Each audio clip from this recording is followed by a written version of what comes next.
আচ্ছা দিদি, Palashi sugar mill নিয়ে আপনাদের কি পরিকল্পনা আছে? মিলটা কবে খুলবে অ্যাকচুয়ালি? দেখুন, পলাশী সুগার মিলটা অ্যাকচুয়ালি খৈতান পশ্চিমবঙ্গ সরকারের কাছ থেকে লিজ নিয়েছে ফর 99 ইয়ার্স।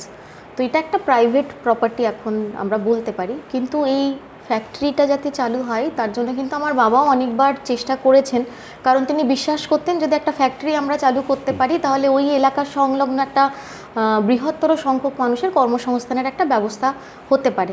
কিন্তু এই মুহূর্তে ফ্যাক্টরিটি বন্ধ।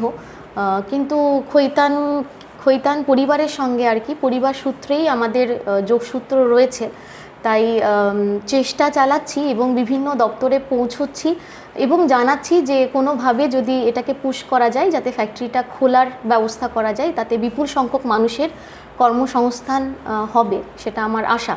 কিন্তু একজন বিধায়ক হিসেবে আমাদেরও তো কিছু লিমিটেশন আছে, আমরা একটা সার্টেন লিমিট অবধি পুশ করতে পারি। আমার তরফ থেকে যা যা করণীয়, যে দপ্তরে জানানো দরকার বা যেখানে জানানোর প্রয়োজন, আমি আমার তরফ থেকে সমস্ত রকম চেষ্টা চালিয়ে যাচ্ছি এবং আমার বিশ্বাস হয়তো আগামী দিনে ফ্যাক্টরি আবার ওপেন হবে এবং কালীগঞ্জের প্রচুর মানুষ সেখানে কর্মসংস্থান পাবে।